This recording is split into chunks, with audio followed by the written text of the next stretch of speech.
Isa itong two-story townhouse. I-secured naman itong subdivision na ito and makikita mo naman wala pa rin masyadong tao, marami pang mga bakanting property na hindi pa nalilipatan. So isa yun sign na bago pa talagang tayo lang itong subdivision.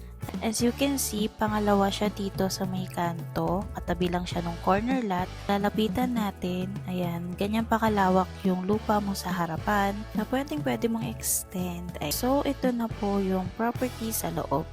As I mentioned kanina, isa siyang bare finish. Ayan, makikita nyo.